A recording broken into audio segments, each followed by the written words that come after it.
This is our Lamborghini Urus Chevy Tahoe body swap, and these are some of the other projects that we work on.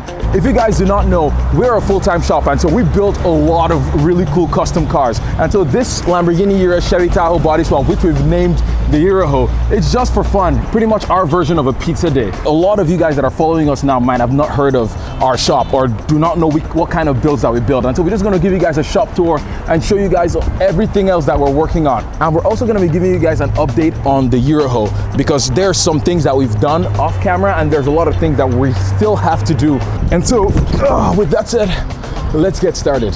So this is my twin turbo LS powered 190E Mercedes that we debuted at SEMA a few years ago.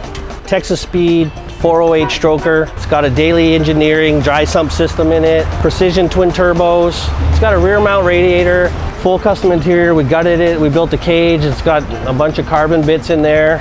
And yeah, the kit's actually a widened version of the Evo 2 that we hope to produce, but we've had so many struggles with it and false starts that if you know a really high quality fiberglass manufacturer, tag them in this, because we need help getting this kit done. We've had so many people with great intentions that just couldn't follow through, and I know people are getting tired of hearing about it. And so what else needs to be done before you actually beat on it? Because I know you were worrying I'll probably about never beat on it. The throttle body thing? The throttle body thing's sorted. We have a guy coming from Australia to tune it, so we're just basically waiting on him.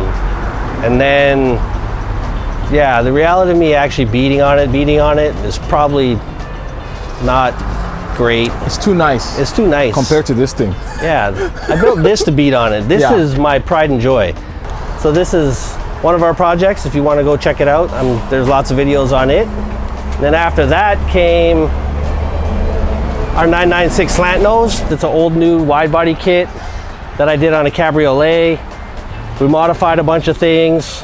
We changed the hood, changed the vents, changed the wing, did a full interior. We got to build an exhaust system and a rear diffuser for it. I don't want to get over the top with it, so I drive this one a lot. It's just fun. It's nothing super crazy. I mean, aesthetically, it's pretty wild looking, but I built this one basically to drive it so that I'd have something cool that I could drive every day. So if you want to check that one out, you can, but we all know you're here for the Urus. So our Uraho project, this is currently where it's at. We're going to do a bit of a shop update to show you what our reality actually is and how this is just a side sort of fun project for us, and why we can't get to it as often as we would like to, but it's been a lot of fun. We have a bunch of stuff that we have planned for it and we hope to get back into it, but in reality we got a big SEMA crunch and we have a lot of customer projects that come first, unfortunately, because we just don't have that YouTube money and the amount of followers that you guys think we should have, but we'll get there hopefully. But yeah, it's just a fun project. Currently right now we're waiting on some seats so that we can take care of the interior parts. We're gonna do some more of the paneling. We're waiting on the lift kit before we clearance the body anymore and finish out any of that sort of paneling. We got a little bit of under hood stuff, and then we're gonna start building the front structure for our Urus bumper, hood, and fenders. So this thing is going to start looking a lot more like an actual Urus. So we're not putting the Urus interior in here. Like that's an easy thing to say, but in reality that's probably a $30,000 or $40,000 interior, and it just doesn't make sense. And so we're building a full custom interior for this thing. Yeah, because we want to keep it fun, we want to keep it serviceable. We literally want to be able to just hose this thing out, and we want to take it out and have some fun with it. So like we've talked about in other podcasts and stuff, you get stuff built to such a point where it almost, you don't want to hurt it, you don't want to break it. The stuff is so expensive, and this is literally meant to be the opposite of everything else we do. It's just for fun. We only put a few hours a week into it, and we're trying to keep it cheap and just have a good time with it. So if we break it, we can afford to fix it. So, all right, now down at this shop is kind of where all the magic happens. So this is where our main projects are right now and what we're working on when we're not working on the Uraho. So this is a G truck that we're actually turning into a pickup truck. Right now we're just getting it prepped for the drivetrain out of another G to come over to this one, because this originally had a 2.3 liter 4-cylinder, so it was a bit of a dog. So now the V6 that was in our G Cabriolet is coming over to this, and then we'll be modernizing this whole truck. So this is one of our projects, but not our main project. One of our main projects is our SEMA project. So this one's going to disappear because we can't really show you much more, but right now it doesn't really look like anything, so it doesn't really matter. But this is our big project that's going to SEMA. This will be in Toyo's Tread Pass. So what we're doing right now is cleaning off all the brackets and getting it ready for new suspension. One of our big long-term projects that we've been working on pretty hard is the Skylark. You've heard mention of this in our podcast and in other YouTube videos. This is on a roadster shop chassis. It has a supercharged Wagner motor. We put just a crazy amount of time into metal work. We did a body drop on it. And then we've mated the body to the frame, so we eliminated all those sort of inherent problems that are normally what convertibles struggle with, especially in this era of car. They're like wet noodles. So now we've got all the door gaps, we flushed out the glass, redid all the upper trim that's going to get remade in carbon. We mocked up a hood scoop that's also getting made in carbon. So there's been a whole bunch of 3D modeling. It has a massive blower, so we had to create a hood scoop that fit with the car. So you can see a little 3D scanning dots. We've done a lot of that, and then this we rough shaped out of just 2-part foam.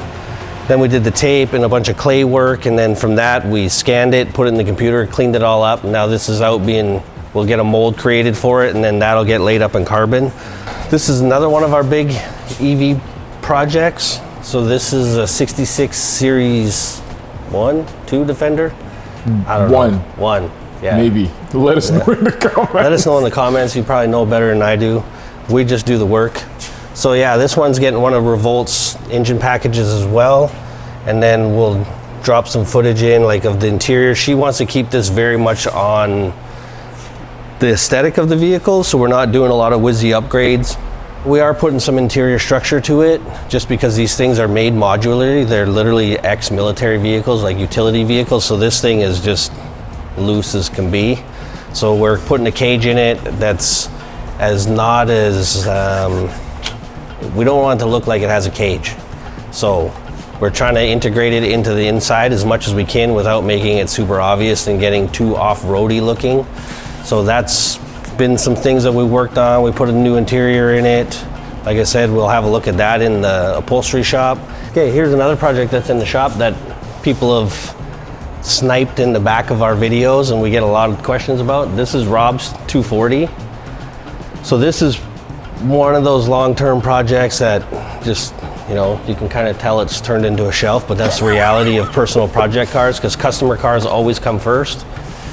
But it's definitely moving up the list and it's getting closer. He has a bunch of stuff that he wants to finish out on his Porsche first before we dive back into this one. But he's created a full tube chassis for it. It's getting a supercharged LS. It has a Tremec.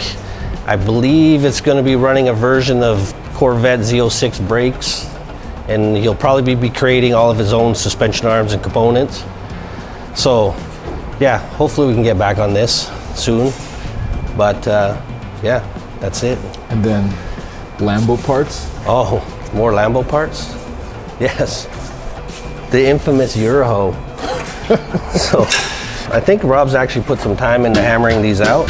But this was kind of the state of the Euro when it came. So we get lots of comments about why would you do this and why would you do that? This thing literally rolled 7 times and slid down the highway to the point where it rubbed through the panels.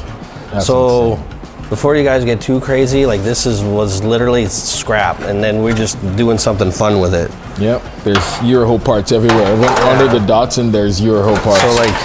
So this thing was rough. There's a reason why we didn't fix it. It didn't make sense, but so the fact that we got to do something fun with it is pretty cool. Like I mentioned earlier, you might have sniped this in the background, but this is actually our EV power plant for our SEMA project and for our other build.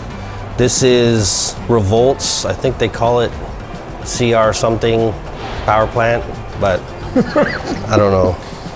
My recall on that stuff is not great. But yeah, anyways, this is what's going into our SEMA build and into our other Defender project. So this is 460 or 80 horsepower and 1,000 foot-pounds at the yoke. So it's gonna be fun. And it's literally a work of art, like it's crazy. So this is pretty fun. And this is all billet? This is all billet, and it's a really well engineered and easy package to go in. This part of it, the rest of it is a lot more complicated. Once you start getting into the battery systems and the packaging of that, it's nice to finally see like all the sort of pre-planning and scanning and development and stuff that we've done start to come into one place. So the next 5 or 6 weeks are going to be pretty exciting to see this thing come together. So we got one more. Paint shop. Paint shop. Let's go to the paint shop. Okay, in the paint shop, we have all kinds of things going on. We finished out the miles work wide body Porsche. We just did some little wing sides and making little subtle changes now, just that we see it all together, and inner fenders and a couple other little things. So that's done. Inside, one of our big projects that's about to come to an end is our 2.516 paint job. It's noisy in there, but I'll tell you about it from here. So this is a car that came to us from Ireland. It's been a pretty big project because there's some hidden damages and chasing parts. It's not an easy car to get parts for, but all the rust repair and all the damage is done. It's currently in sealer, so we're about to scuff that out, and then it'll go into paint. We'll get the glass back in it. Greg's finishing up some of the upholstery stuff for it, so that one will be done very, very soon, hopefully within the next week or two. And then it can go home, and then we're currently building an Evo for him as well that we're gonna get a lot deeper into. That's another one of those projects that we've been organizing parts and pieces for, and they're gonna start coming together. But another thing that we're finishing up right now, and we'll be getting ready to debut here in the next week or two, is we have a full wide body Urus that we did a color change on, wide body kit and a bunch of other things. So we haven't really shown that one much. We have another one to do after it. So we're gonna have one that's done in full gloss carbon and one that's done in satin carbon. So hopefully at some point we can get them both together at the same time and show them off. I have a couple Corvettes. Coupe's getting a roaster shop chassis and an LT4. So this is gonna be like a resto mod.